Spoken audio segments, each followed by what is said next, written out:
నమస్తే ఫ్రెండ్స్. దేశంలో ఒక సాఫ్ట్ ప్రాపగాండా అండ్ ప్రస్తుత ప్రభుత్వం మీద ద్వేషాన్ని సోషల్ మీడియా వాళ్ళు ఎలా రెచ్చగొడతారో తెలుసా? మనకు 2026-27 బడ్జెట్ వచ్చింది కదా!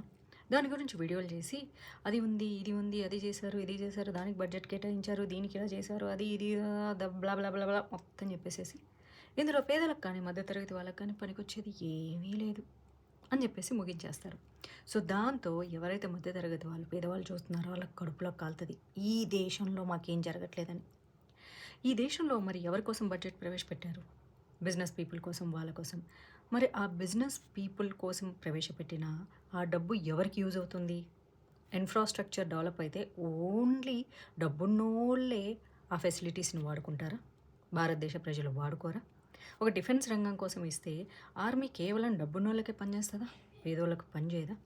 భారతదేశంలో రకరకాల పరిశ్రమలు కడితే ఓన్లీ పెద్దోళ్ళు మాత్రమే అందులో పనిచేస్తారా? పేదోళ్ళు పనిచేయరా? ఏం మాట్లాడతారు?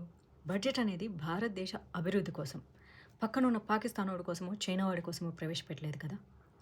మనం కట్టే డబ్బులు ఏదైనా సరే ఒక సంవత్సరం పూర్తిగా మధ్యతరగతి వాళ్లకు అనుకూలంగా ఉంటే మరొక సంవత్సరం ఈ దేశ అభివృద్ధి ముందుకెళ్ళడం కోసం ఉంటుంది. కానీ ఏం పెట్టారు? ఇప్పట్లో ఎలక్షన్స్ లేవు కదా, అందుకే ఎగ్జైటింగ్ ఏం లేవు అంటే వాట్ డస్ ఇట్ మీన్స్? మొన్న ఏం ఎలక్షన్స్ ఉన్నాయని లాస్ట్ ఇయర్ ఏదో బీహార్ ఎలక్షన్స్ అంటారు. సో ఒక్క స్టేట్ ఎలక్షన్స్ కోసం భారతదేశం మొత్తం బడ్జెట్ మార్చేస్తారా? కొంచెం బ్రెయిన్ వాడండి.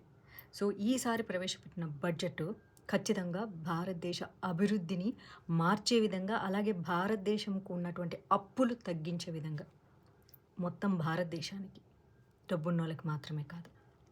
Use your brains, don't spread hatred. Use some common sense. లక్షల మంది ఫాలోవర్స్ని పెట్టుకున్న Telugu influencers, stop spreading hate.